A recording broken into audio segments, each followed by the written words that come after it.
Começa agora o podcast De Fato.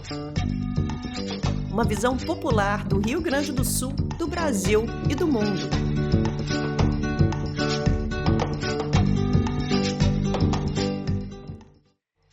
Olá, estamos entrando no ar com o podcast De Fato, uma produção do Brasil de Fato do Rio Grande do Sul, em parceria com o Sindicato dos Bancários de Porto Alegre e região, gravado no Estúdio Hall, diretamente do Centro Histórico de Porto Alegre.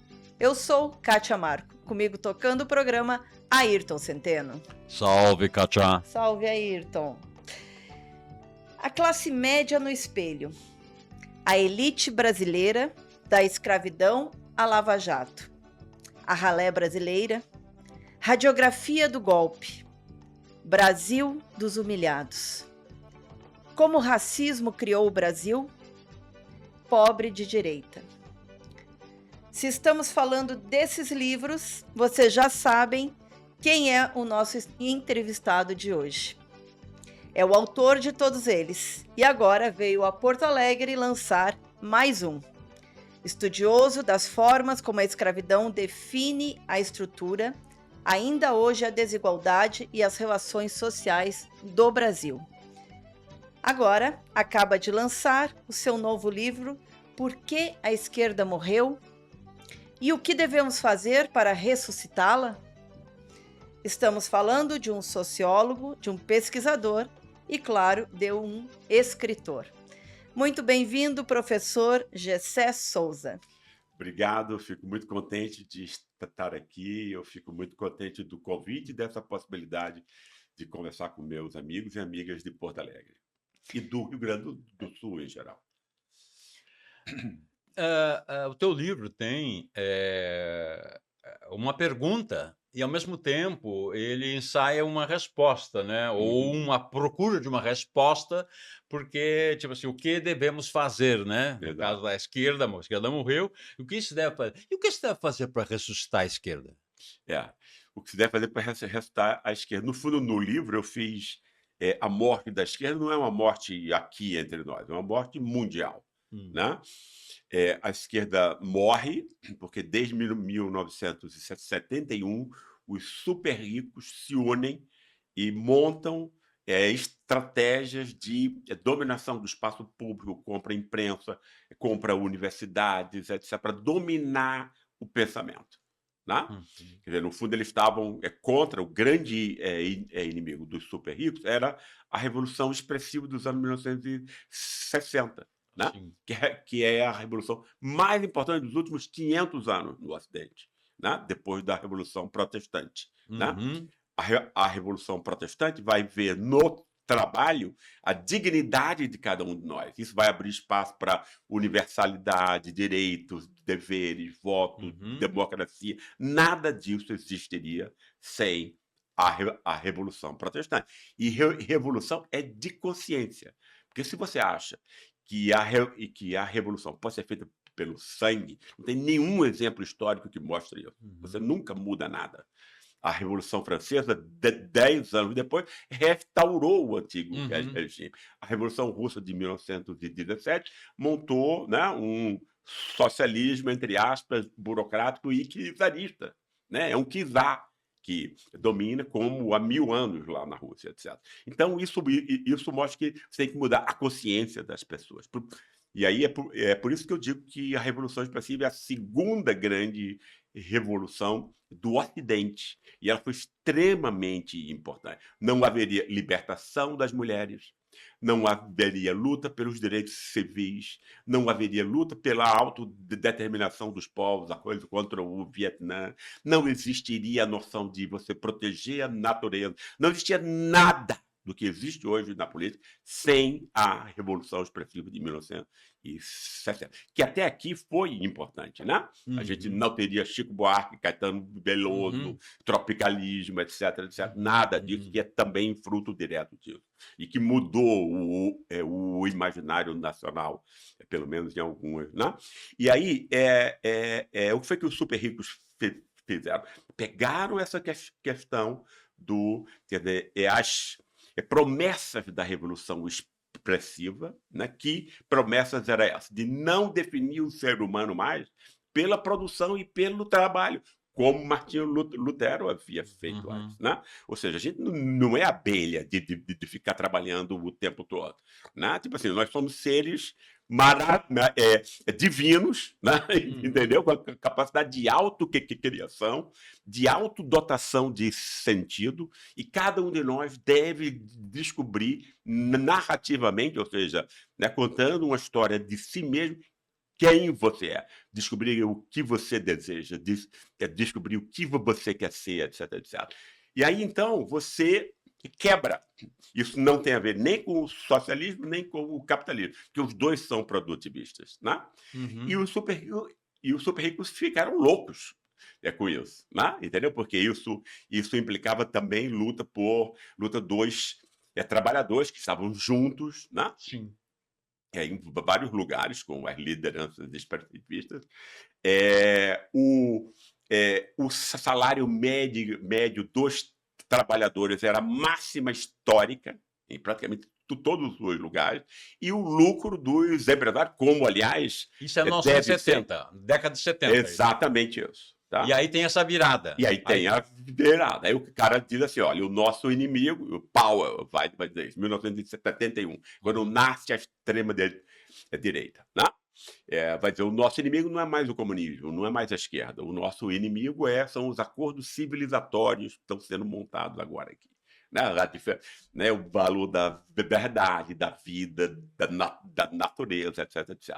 Quer dizer, o projeto da extrema-direita, no fundo, é você regredir 3.000 anos atrás de todo o aprendizado civilizatório. E eles estão conseguindo isso. Né? Isso deixa a esquerda fraca em todos os lugares. Agora, aqui, depois, na segunda parte do livro, é que eu entro na esquerda brasileira, né? De que modo esse contexto nos afeta. Agora, essa esquerda mundial, digamos, esse florescimento você situa nos anos 60. Exato. Digamos entre aspas, ameaças ao status quo, né? Quer dizer, a libertação das mulheres, os partidos negros, como Panteras Negras, exatamente. as marchas contra o Vietnã, digamos, a revolução cultural toda, né? Isso. Exatamente isso. O anti-autoritarismo. Isso. Né? Essa é a peça-chave. Né? Quer dizer, ou seja, a gente não deve ser um servo de um poder e tal, absurdo, né? Estranho, etc, etc. E acontece naquele momento, nos anos 60, tanto acontece no Ocidente, quanto acontece, por exemplo, na Tchecoslováquia, né? Exatamente. Aquela reação na Tchecoslováquia. Perfeito, lembro muito bem, exatamente isso. Não. E essa extrema-direita, ela vem com o projeto econômico que seria o neoliberalismo? Exatamente. Né? Ela vai usar o quê? Veja que coisa interessante, como é importante a gente perceber o significado real de fatos históricos como essa revolução chamada expressiva e tal. Né? Os super ricos vão montar grandes fundações, vão comprar universidades, vão comprar a imprensa, isso no mundo inteiro, para mudar a cabeça das pessoas. Né? Think tanks. Think tanks, etc. Bilhões, centenas de bilhões, durante 50 anos. Né? E terminou mudando. Hoje você vê o pobre que ama rico. Né? Isso quer dizer, esse é o produto desse. Né? E, no fundo, qual foi a sua questão? Desculpa, eu entrei nesse atalho, às vezes eu me confundo. O neoliberalismo, que vem, né, ali nos anos 80. Lembrei. No fundo, o neoliberalismo, quer dizer, esses super ricos, eles vão montar o quê? Vão pegar as ideias da revolução expressiva de criatividade, originalidade, liberdade, etc, etc, né? E vão engolir isso para vomitar de acordo com os princípios do capitalismo, da acumulação do capital. Entende? Então, você vai redefinir especialmente duas esferas sociais que são extremamente importantes. A esfera do trabalho vai ser redefinida. Agora você não é mais empregado, entende? Você é o colaborador. Olha aí, que coisa legal, hein? Entende? E isso habilita o patrão, claro, porque você não é empregado, é um parça, né, dele, você pode ligar 11 horas, entende? Para pedir um Sim. negócio ou outro. É isso que está em jogo, né? E aí você acha que a criatividade, não sei o quê, liderança e tal. Ah, eu sou líder de não sei de quê. Ou seja, todas essas, né? A criatividade, e isso tudo, obviamente, não é criatividade nenhuma, porque ela está limitada pelo fito de lucro, né? Quer dizer, o fito de lucro é que determina tudo. Mas você está usando o quê? As palavras que haviam ganho o coração imenso de uma geração inteira. Mas agora, contra elas, né? Veja bem, a extrema-direita ela não vai dizer que você deve oprimir, né? Não, seja livre. Né? Uhum. Defende a liberdade, ou seja, o valor máximo da evolução expressiva, né? Liberdade de expressão, liberdade de não sei o quê e tal, para, né? Entende? Aí isso é extremamente importante para que a gente compreenda. Por quê? Porque agora o pobre está com isso na cabeça, né? O cara acha que o cara não quer CLT, né? O cara, entende? Eu quero ser empresário de mim mesmo, etc. Ninguém contou esse embuste para ele, ninguém fala disso e tal, né? Entende? Como ele vai compreender? E aí que entra o tema da esquerda, entende? Porque se a extrema-direita fez isso tudo e fez muito bem, né? Só um dado. Quem começou essas fundações, etc., cara, são centenas de bilhões de dólares. A gente está falando de muito dinheiro, né? E o cara que fez a primeira grande fundação, que foi a Fundação Olin, de um cara que produzia arma, etc., etc., né? O cara tinha feito uma tese de doutorado sobre Antônio Gramsci e o conceito de hegemonia cultural, que a esquerda esqueceu. Ninguém usa, né? Entendeu? Mas ele usou. Né? Ele usou exatamente o conceito, ou seja, como você mudar um imaginário, ou seja, você saber que o mundo é comandado por ideias. Né? Nós fomos tão idiotizados que a gente imagina que o mundo é controlado por poder, dinheiro, etc. Isso é uma loucura. Entende? Quer dizer, dinheiro e poder são meios, não são fins. Né? O que move o mundo é a vontade humana, né? Já dizia Gramsci. Exatamente. Né? Quer dizer, o que vai mover o mundo vai ser necessidade de sentido e de pertencimento, que é o que as antigas religiões entregavam para as pessoas. E que agora é feito sob a forma de uma identidade nacional, um novo imaginário social, etc., etc. Né? E a esquerda não fez nada em relação a isso. Né? Quer dizer, a extrema-direita está trabalhando com muito dinheiro e gente muito inteligente, gente perversa, gente má, né? Esse cara que, né, quer dizer, estudava o Gramsci para fazer uma coisa exatamente o contrário do que queria Gramsci, né? Mas os caras são competentes, né? Muito dinheiro, né, em jogo, claro, né? Ganhando aí milhões de dólares para vender a alma, né? Essa é a fórmula geral hoje. E, enquanto isso, a esquerda não desenvolveu nada mais, né? Foi contaminada pelo identitarismo neoliberal. Isso é muito importante a gente esclarecer isso, porque às vezes você acha que a pessoa é contra o identitarismo, a pessoa acha, então você é contra as mulheres e os negros. Não, irmão. Né? Eu sou contra a forma dominante como isso foi montado, que é um identitarismo neoliberal. O que é isso? Pela ascensão individual dos mais aptos. Mulheres, negros mais aptos para ocupar os outros. E isso é uma falsa revolução. 1% chega lá e os 99% das mulheres e dos negros vão estar em pior situação. Os bancos vão dizer, olha, eu tenho metade dos meus funcionários aqui que são pretos, entende? Você aí embaixo, que vive numa escola precária e o esgoto a céu aberto, você não está aqui porque você deu mole. Entende? Quer dizer, a meritocracia é uma legitimação enorme por conta desse identitarismo neoliberal, né, que imbecilizou boa parte da esquerda. Né?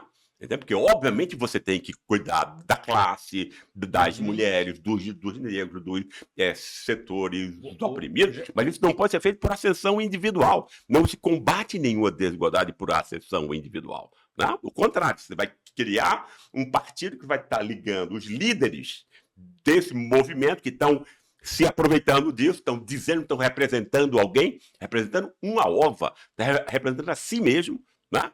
Com o 1% que rouba todo mundo, que assalta todo mundo, que é o capitalismo financeiro. Né? Isso, em grande parte, destruiu a esquerda. Né?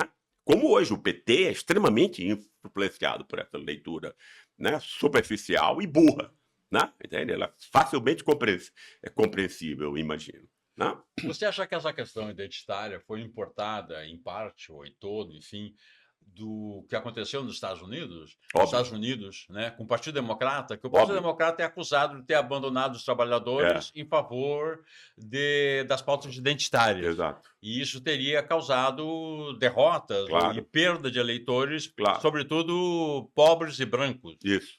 É isso. Exatamente. Né? E o ressentimento que vai E o ser aproveitado, ressentimento. entende? Porque tem um ressentimento. E tal, o cara que é branco e pobre, mas puxa vida, então, quer dizer, é o direito, quer dizer, né, eu só ouço direito dos negros, das mulheres, dos gays, né, e o meu direito. É isso que o Isso. pessoal pensa. Não? Ou seja, porque o contexto disso aí é de uma imbecilização das massas. De que maneira você consegue imbecilizar as massas? Que nós todos nascemos inteligentes. Mas nós todos podemos ser imbecilizados. Eu já fui várias vezes, pela Rede Globo, pela Veja, etc., quando eu era jovem e tal, né? Então você pode ser imbecilizado. Né? E aí, ninguém conta a essas pessoas quem é o seu inimigo. Quem está roubando o dinheiro dele. Quem está deixando ele mais pobre. Né? Que é o contexto do pobre de direita aí. É o cara, né? O golpe de 2016 foi feito para o quê? Para empobrecer o povo e aquele dinheiro que estava na economia popular voltasse para o bolso dos especuladores. Foi exatamente o que aconteceu. Né? Mas qual foi a explicação que a imprensa corporativa deu? Isso é culpa da corrupção do PT, etc. Ou o que é que o pessoal do Sul, o branco pobre do Sul, o Sul inteiro, quando eu vi, e acredita, foi 100%.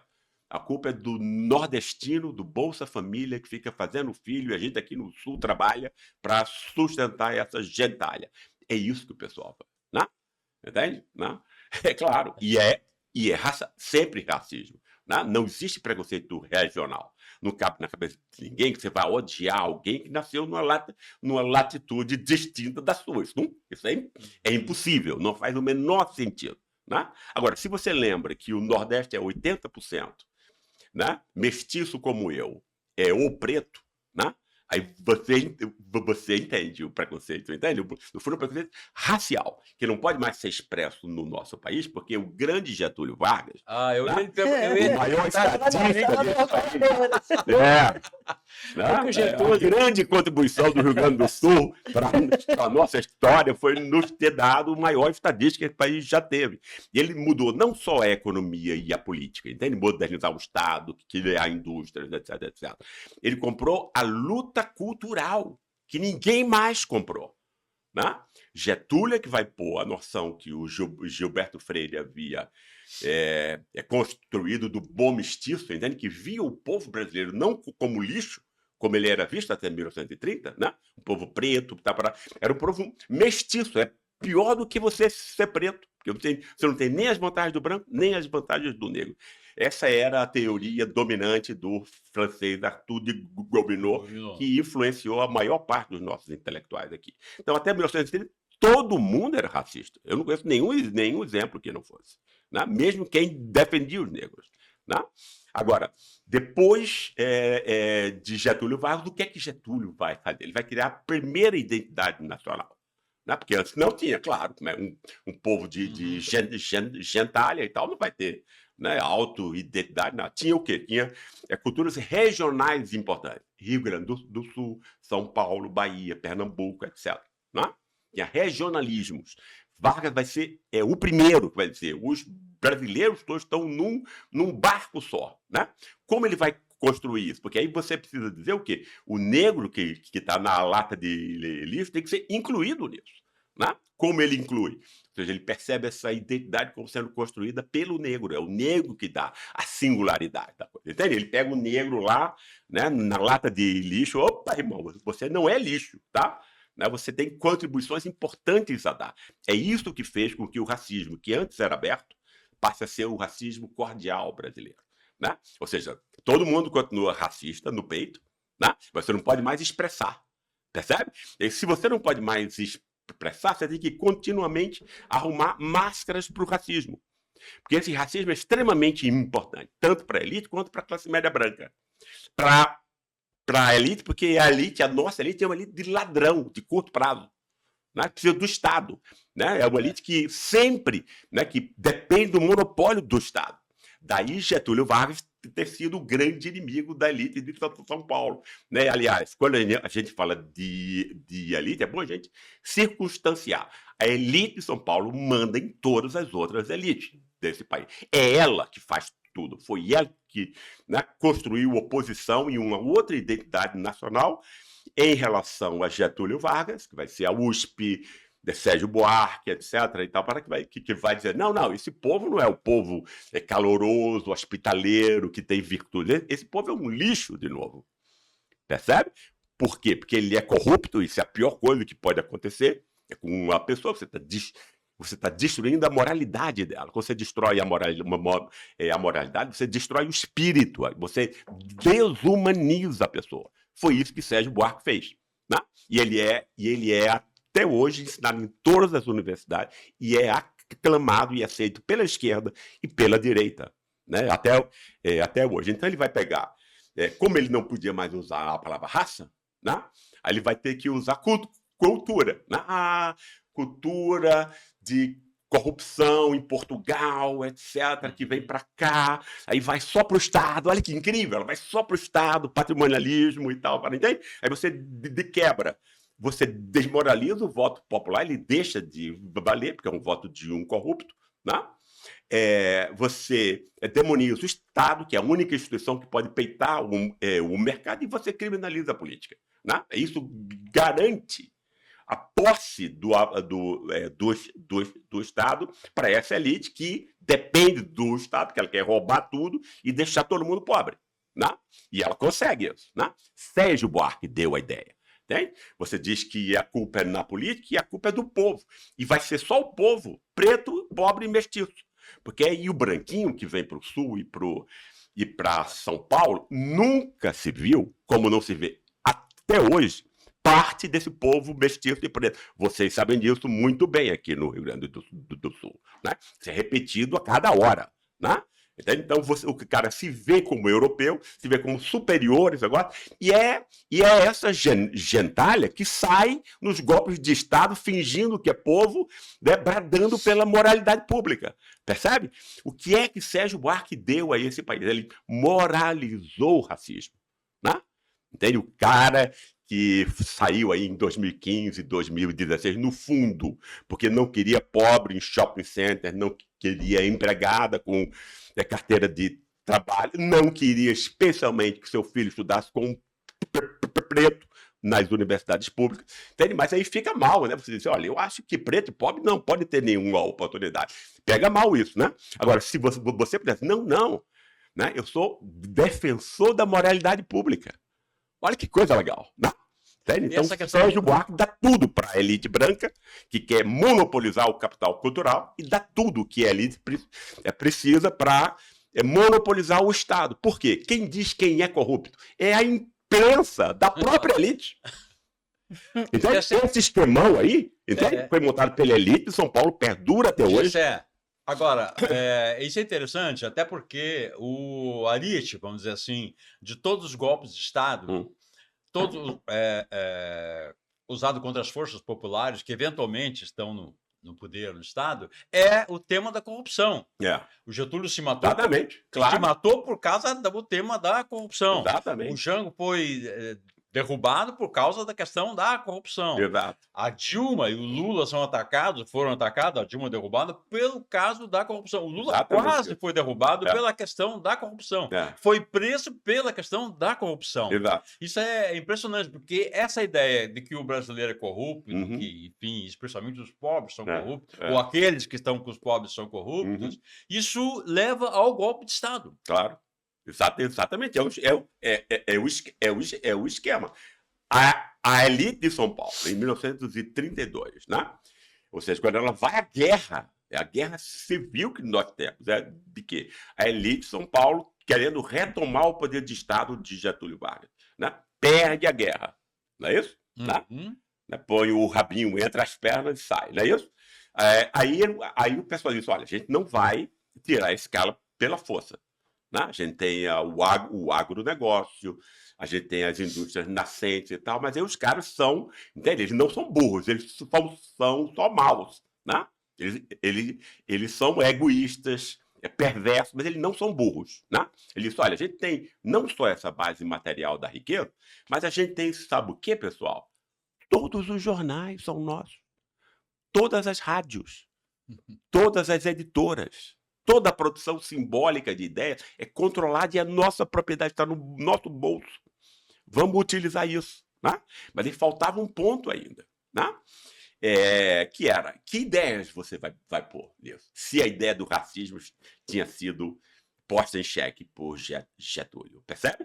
Não? Tem que inventar a ideia para sair em todas as rádios, para você entender. O jornalista não tira da cabeça dele a ideia que ele utiliza. Ele tira da ideia dos grandes pensadores, como, aliás, todo mundo faz. Ninguém produz ideia. Né? Nós somos pensados pelas ideias dominantes. Né? É uma ingenuidade achar que quem está aí produzindo ideia. Nada disso. Né? As ideias são produzidas socialmente postas, né? Na nossa cabeça e tal. Né? Então é muito importante a gente saber a origem das ideias. Que ideias são elas? Quem é que tem? Qual é o interesse que está por trás dela? A gente nunca faz esse tipo de elucubração. Né? Eu fico pensando isso, né? Voltando um pouquinho lá no identitarismo neoliberal e de como o capitalismo está o tempo inteiro se reinventando, né? Agora a gente, em novembro, viveu a COP30, né? Com várias discussões. E a ideia da economia verde e de como os super ricos, mais uma vez, tentam dominar o debate, né? E controlar isso que poderia ser mais uma grande revolução, né? Exatamente. É isso mesmo. Enfim, é tudo da revolução expressiva. Né? O cuidado com a natureza nasce na revolução expressiva. Por quê? Porque como ela não é produtivista, né? Ela não vê a natureza como algo a ser consumido, destruído, etc, etc. Né? Então você vê a coisa em conexão com a natureza. Né? Mais uma ideia produzida por essa revolução, que foi possível por quê? Porque depois da Segunda Guerra Mundial, o mundo todo quase tinha sido destruído e as pessoas acharam que tinha que construir coisas democráticas, que não incitassem racismo, guerra, etc. Né? E aí, entre 1945 e 1960, você tem 25 anos, onde vai ter em todos os países europeus, Estados Unidos, um pouquinho aqui, mas né, não é o mesmo caso que foi lá, você vai ter o quê? Escola universal, de boa qualidade, de graça, para todos. Tá? Essa é a primeira revolução. Imagine se aqui a gente tivesse 20 anos dos CIEPs do nosso Brizola. Né? Entende? Isso aqui era outro país. Né? Mas os europeus, especialmente os da Alemanha, que é o país que eu conheço melhor, né? Construíram também o quê? Além disso, um sistema de comunicação pública. Não é estatal. Né? Estatal não vale. Aí vem um canalha como Bolsonaro e estraga tudo. Né? Entende? Quer dizer, o que importa é público. O que é o público? São todas as vozes importantes da sociedade para poder garantir pluralidade. Porque é pela pluralidade e divergência de ideias que cada um de nós, seres humanos, construímos a nossa própria opinião. Percebe? Então, 25 anos de estudo de qualidade para todos e uma esfera pública plural criou a juventude mais inteligente, mais rebelde e mais transformadora que a história humana jamais viu. Percebe? Né? Então você tem que acabar com isso. É por isso que os caras compraram imprensa, compraram jornal, compraram isso aqui. Né? Não é para deixar as pessoas inteligentes, é para torná-las burras, medrosas e elas serem manipuladas. A grande vingança dos super ricos, né? Que é o neoliberalismo e a extrema-direita. E hoje, dentro desses super ricos, temos as grandes big techs. Exatamente. São os piores, né? Mandam em tudo, tudo que quer dizer, esse dinheiro vai para lá, não tem imposto, vem uma Uber aí que cobra, que tem 100% de taxa de lucro, ninguém regula nada, esses caras vão ficando cada vez mais ricos. Que é o auge do empreendedorismo. É né? exatamente isso. Veja que... Gessé, no livro anterior do Pobre de Direita, o pobre de direita não é uma mesma criatura no Brasil. Ele é Não. diferente, ele É. tem nuances, É. ou até mais do que isso. Uhum. Digamos, entre o pobre de direita do Sul e o pobre de direita do restante do Brasil. Eu queria que tu fizesse essa distinção. Tá. Falasse um pouco desse livro Tá. e Tá, fizesse claro. essa Tá. distinção. Ótimo. E aí depois a gente pode começar a discutir Claro. esse aqui. Que é o seguinte, eu peguei duas coisas, né? Porque se você pegar o apoio a Bolsonaro, né, ele obviamente para o cara ser presidente, ele tem que ter voto em todos os lugares. Isso não é o que é importante. O que é importante é qual é o segmento social suporte dele, ou seja, o que tem maior intensidade de apoio. Né? E se você for ver estatisticamente, é o pessoal ganha de 2,5 salário mínimo. Votaram 70%. Mais ou menos em Bolsonaro, né? Entende? Enfim, e esses 70% eles estão localizados. Eu procurei pegar duas vertentes aí. Primeiro, o branco pobre do Sul, tá? Que se identifica com Bolsonaro, como o nordestino pobre se identifica como Lula. Com Lula, entende? Por quê? Porque Bolsonaro é lixo branco. Ou seja, esse branco pobre, que ganha pouco, que não tem capital cultural e tal, entende? Como Bolsonaro mesmo, olhos azuis, branco, não sei o que, e tal, e pobre. Né? Quer dizer, a carreira dele é ser policial militar, né? A patente de uma intermediária das Forças Armadas, tipicamente o projeto de ascensão de um branco pobre. Né? E aí o branco pobre ele foi injustiçado, né? Não teve acesso às escolas, às línguas, aos privilégios que o rico branco ou a classe média branca teve. Né? A nossa classe média, no máximo, 20%. Isso em todos os lugares, né? Até nas cidades mais ricas como São Paulo. Né? 80% é pobre. Pobre. Né? Se você ganha de 0 a 5 salários, você é pobre. Né? Você pode eventualmente não passar fome, mas você não tem acesso à cultura, você não tem acesso à saúde de qualidade, você não tem acesso à educação de alto nível. Então você é pobre, objetivamente. Quem é pobre, né, se sente humilhado, né? Claro.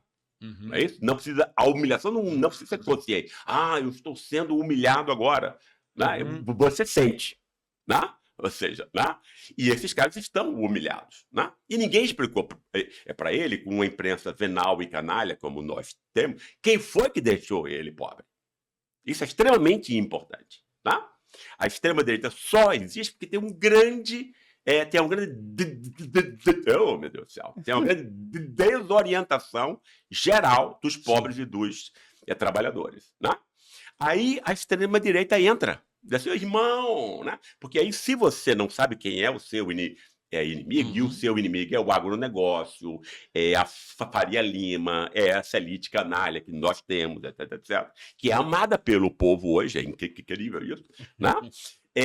Qual é a saída que ele tem? Se ele não pode se indignar, porque ele foi injustiçado, ele fica na raiva. E a raiva é pré-política, mas ela pode ser manipulável facilmente. Né? O cara tem raiva, né? E aí ele vai tender a achar que ele é o culpado. Ele é culpado do próprio fracasso. É isso que o neoliberalismo ensina. Né? Aí vem a extrema-direita salvar esse cara. Ele diz, irmão, não jogue essa faca, não põe essa faca envenenada no seu peito. Eu tenho aqui uns bodes expiatórios aqui, que estão aqui para que você possa canalizar esse ódio para eles. Quais são eles? Negro, obviamente negro é o principal, mas muito importante, a mulher e, né, a homofobia. Né? Tudo que tem a ver com a extrema-direita tem a ver com racismo, homofobia e misoginia. Esse é o coquetel. Né? Para o cara achar, entendeu? Já vi vários caras, entendeu? O cara se acha superior a alguém, ou seja, ele é humilhado, entende? Né? E tanto a pregação evangélica quanto a extrema-direita, não, cara. Mas você é um cara moral, entende? Você tem moralidade, etc. E coisas assim, né? Pô, valores morais e tal. Não é isso? Quer dizer, o valor moral para esse pessoal é o quê, ao fim e ao cabo? Na minha casa, quem oprime mulher e filho sou eu. É isso que é. Né? E o cara se sente mais valorizado do que ele era antes, construções artificiais, mentirosas, etc. Mas ele faz isso, né? E aí o branco, ou seja, se o Sul e São Paulo tem 70% de brancos, né? 50% são pobres.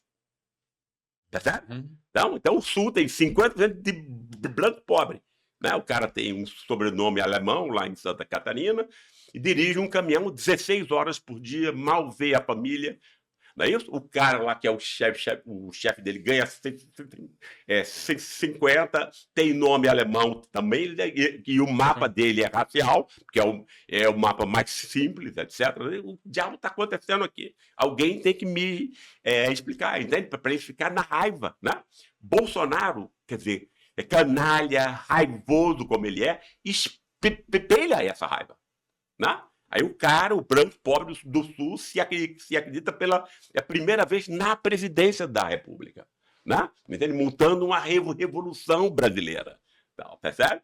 E isso fica não só no Sul. Quer dizer, o Sul e São Paulo é que vão ser o baluarte de Bolsonaro. Né? O branco pobre, o lixo branco, como diz nos Estados Unidos. Que é o branco do Sul, é o branco do Sul, que tem menos capital cultural, tem menos dinheiro, e por conta disso ele é muito mais racista, porque é a única coisa que ele tem. Né? Quer dizer, o branco pobre do Sul e de São Paulo é exatamente isso. Né? E, aliás, quando eu disse isso, o lixo branco, o que veio de Santa Catarina de Reis, se ele pegar na rua, tem alguns que me escreviam assim, que eu acho que foi de Porto Alegre. Ele diz assim, é escurinho. Deixa eu te pegar. Confirma a tese. Que essa é uma expressão americana, né? White trash, né? Que foi criada lá para chamar. Exatamente, para explicar isso. Para explicar esse negócio, que é o branco, mas o cara tá pobre.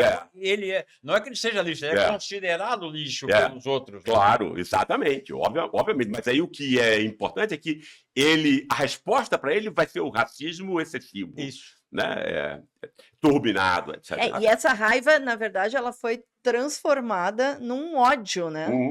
Que aí entra também, eu acho que essa visão fascista de que o inimigo precisa ser aniquilado. Né? E da extrema-direita, que precisa criar suas bolhas a partir de escândalos, etc, etc.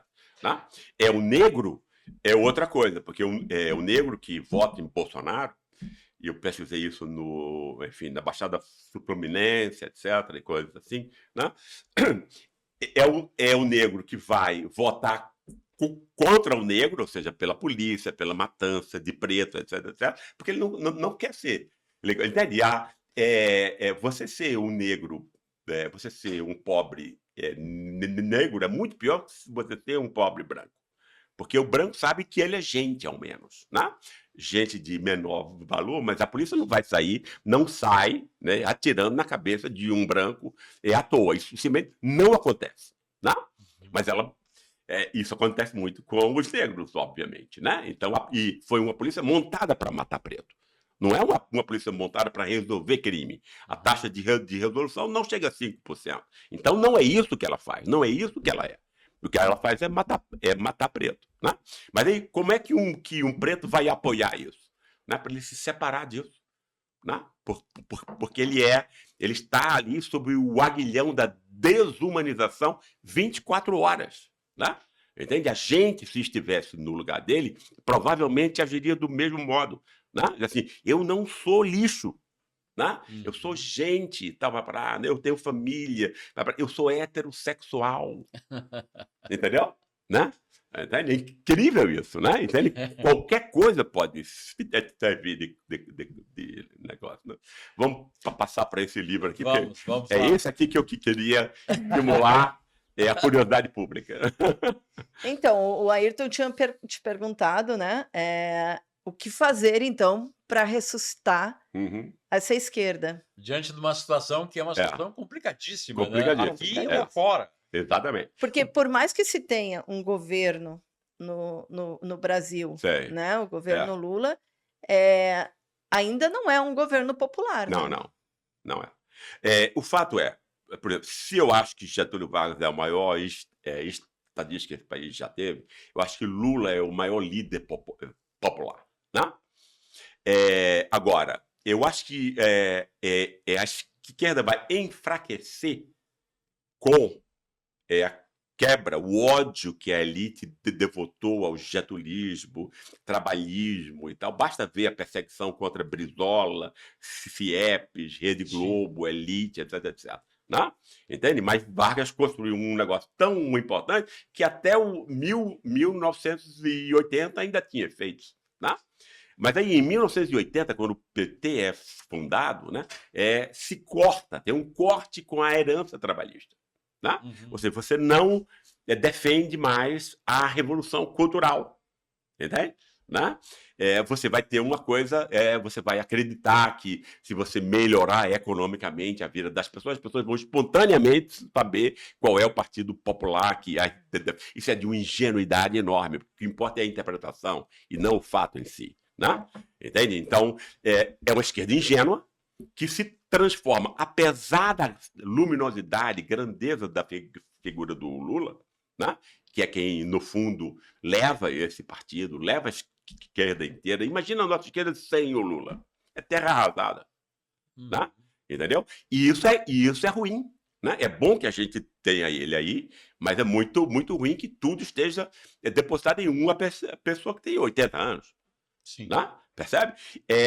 Isso tem a ver com o fato de que a esquerda nunca, jamais, né, montou o quê? Um imaginário social, como Vargas tentou montar, contra a elite de São Paulo. Né? Entende? Se você não monta, essa explicação vai ser macro. Entende? Vai ser a explicação mais importante. Né? De onde nós viemos, quem nós somos, e para onde provavelmente a gente vai. Isso vai determinar todas as ideias de menor nível de abstração. Entende? Você não pode pegar, vamos pegar a escala 6:1 aqui. Sim, mas aí você está pegando um ponto no mar de fraude e mentira. Entendeu? Então você tem que reconstruir aqui em cima, né, o imaginário social. Né? Quem nós somos, tem que contar essa história, porque é narrativamente que os seres humanos fazem sentido da sua própria vida. Né? E a esquerda jamais fez isso. Né? E como ela nunca fez isso, né, ela fez muita burrice. Né? A primeira burrice é que ela é uma espécie de plano B da elite de São Paulo. Né?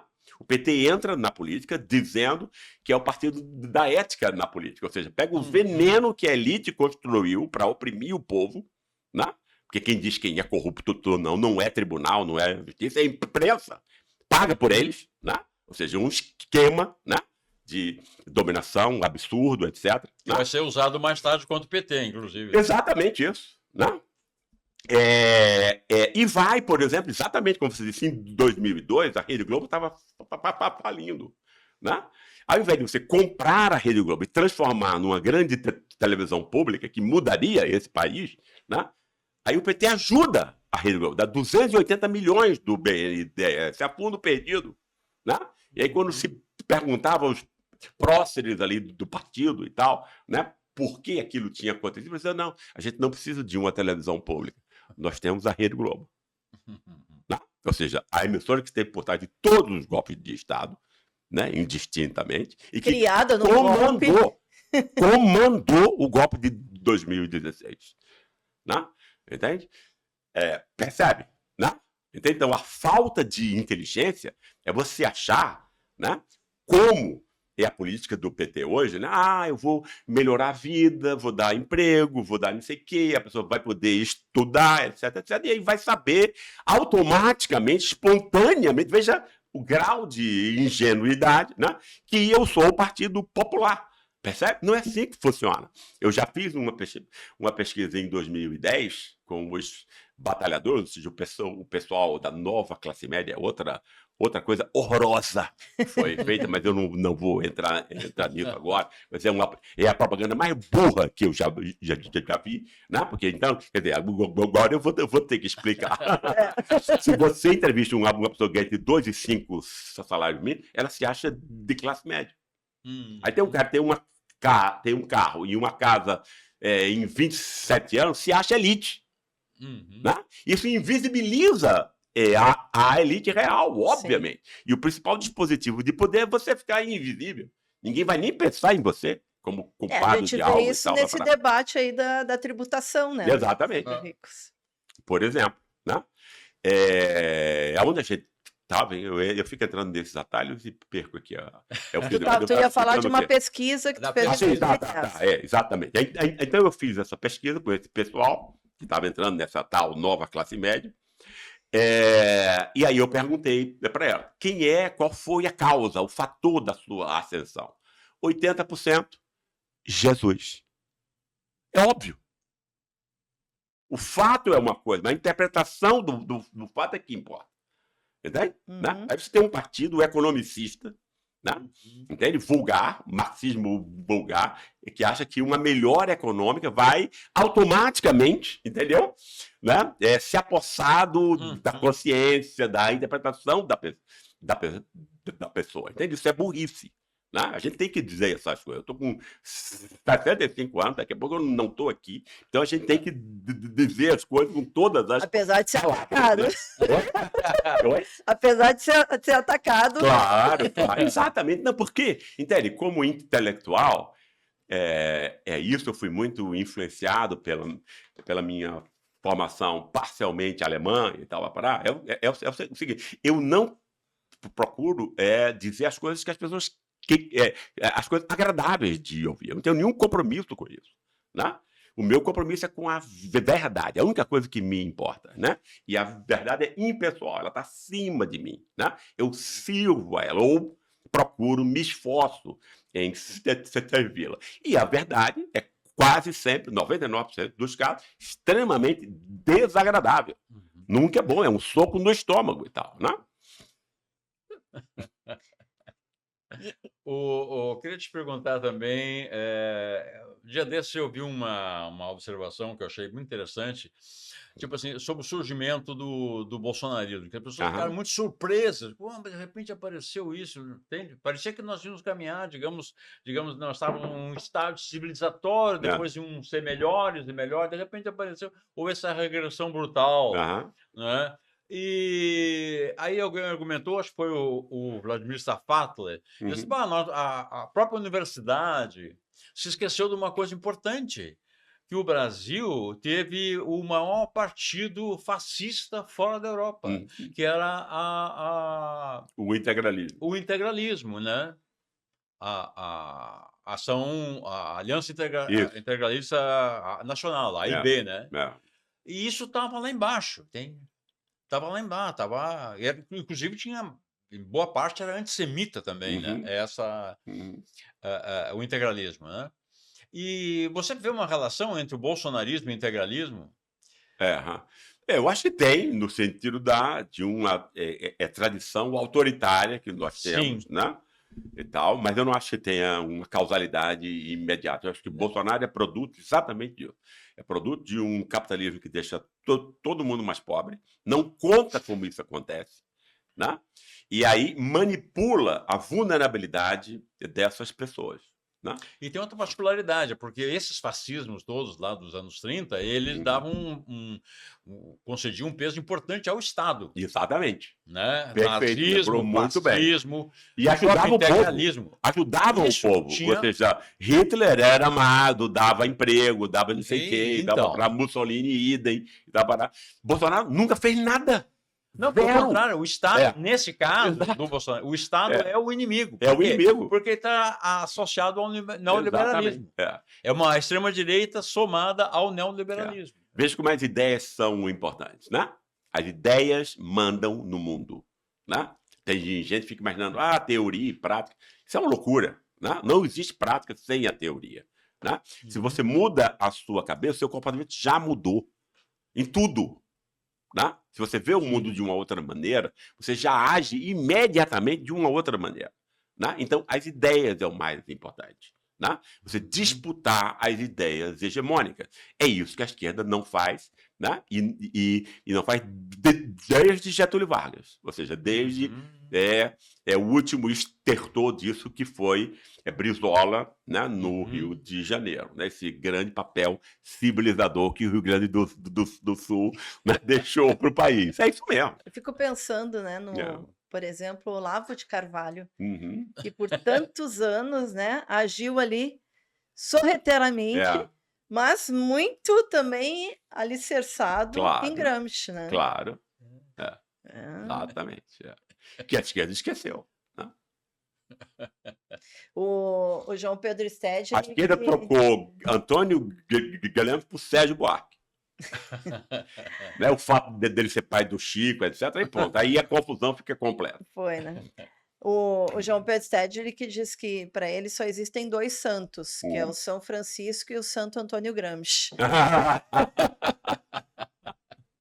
Legal. Mas aí, tu traz alguma solução para essa esquerda? Pra Tu acha esquerda que a não é. gente ainda tem Eu acho. chance Enquanto de a gente não, sobreviver nesse enquanto a gente mundo? não tiver morto, a gente tem chance. Né? E aí eu acho que quer dizer, o que eu tento mostrar aqui é exatamente isso. Ou seja, primeiro, a ausência de um real projeto de esquerda. Não existe, entende? Quer dizer, Lula, ele é um líder exemplar. Ou seja, a vida dele é o que motiva as pessoas a se identificarem com ele, entende? O nordestino pobre, né? Esse cara comete os mesmos erros de português do que eu, fala como eu, etc. É gente de nossa gente, eu confio nele, né? O lixo branco do Sul e de São Paulo tem o mesmo processo de identificação com o Bolsonaro, né? Ali está um canalha, FDP e tal, igualzinho eu sou, né? Ou seja, eu odeio mulher, eu odeio gay, eu odeio preto, etc. Quem é assim é um canalha, né? Ele vai se identificar com um outro canalha, né? E aí você não tem o quê? O discurso, né? Porque os líderes, né, segundo Max Weber, né, são o líder exemplar, seja na religião, na política, onde for, ele é exemplar, ele é um exemplo, a vida dele é exemplar, como Buda era, como Lula é, etc. Entende? E o outro tipo de líder é o líder de discurso, que é o líder ético, com a mensagem. Né? Percebe? Então a gente não tem mensagem. Né? E quem manda nisso aí foi todo o imaginário social, ou seja, toda a explicação do mundo, a mais ampla, a mais universal e a mais abstrata, construída pela elite de São Paulo. Então, se você não tem um discurso que se contrapõe a ela, obviamente você vai ter mensalão, você vai ter golpe de Estado. Eu estava no governo em 2015 e ministros, se não a maioria, dizia: não, a gente não pode ser contra a Lava Jato, não pode ser contra o combate à corrupção. Os grandes intelectuais do PT nessa época. Eu lembro muito, muito, muito bem. Né? Entende? Quer dizer, eu entrei na vida pública por conta disso até. Né? Porque ninguém defendia, o governo só levava porrada. Por quê? Porque os intelectuais são os pianos. Né? Ou seja, com a mesma ideia de Sérgio Buarque, mas tirando onda que são esquerda. Percebe isso? Então, eu acho que tem um plano A da elite de São Paulo, tem um plano B. E ela controla tudo. E o fim desse controle é o monopólio do Estado, na mão dessa elite, como é hoje, 800 bilhões em isenção fiscal para JBS, Rede Globo, não sei o quê. Que história é essa, irmão? 800 bilhões, a gente muda esse país, entende? Você monta 50 mil CIEPs nesse país, ensinando arte, esportes, dando refeições e tal. Aí você vai ver o que vai acontecer daqui a 5, 10 e 15 anos. Né? Mas não acontece, porque você tem essa elite canalha. E uma esquerda banguela. Né? Não consegue tocar nada. Entendeu? Não estou falando da intenção das pessoas. As intenções podem ser as melhores possíveis. Né? Mas como você não compreende que você está sob... Né? Enfim, a semântica, a linguagem que o inimigo construiu para você, né? E a esquerda não tem a menor ideia disso, entende? Você vai sempre levar uma cacetada, né? Por exemplo, aí você, mesmo que você se eleja de novo, vai ser um governo que não tem mais controle sobre investimento público, né? É acossado pelo parlamento, etc, percebe? Né? É acossado pela imprensa, se fragiliza, Sabe assim? Então, ressuscitar é ressuscitar essa rebeldia de, né? A esquerda precisa ter o quê? Uma visão de mundo diferente, alternativa, né? Melhor do que a elite construiu para manter esse país, um país de miseráveis, que a gente sabe que é um país rico. Muito bom. Gessé, onde os gaúchos encontram o teu livro? Eles encontram em todos os lugares, mas hoje eles vão encontrar na livraria Baleia. Certo. Então, quero te agradecer muito tua Obrigado. participação aqui com a gente, né? Claro. Conseguir esse espacinho aí na tua agenda que está super corrida, né? Verdade. Com muito prazer. E você, quero agradecer também e aproveitar para te convidar a apoiar o Brasil de Fato, apoiar esse veículo de comunicação que faz essa batalha de ideias, né? E propõe uma nova visão de mundo, uma nova organização de sociedade. Entra lá no nosso site apoia.se/Amigos do Brasil de Fato RS e contribua para a gente continuar fazendo esse jornalismo comprometido com um novo mundo. Mostra a capa, Kátia, do livro. Aqui a capa. Né? Muito bom esse livro, viu, pessoal? Olha, é imperdível. Se você não lê esse livro, o seu novo ano de 2026 vai continuar sendo o mesmo. Exatamente isso, cara. Lembrando também que se você tem um recado, uma sugestão de pauta, entre em contato com a gente pelo nosso e-mail redacalrs@bdfestados.com.br ou pelas nossas redes sociais. Ficamos por aqui. Semana que vem nos vemos novamente. Esse foi o podcast De Fato, uma parceria do Brasil de Fato Rio Grande do Sul com o Sindicato dos Bancários de Porto Alegre e região.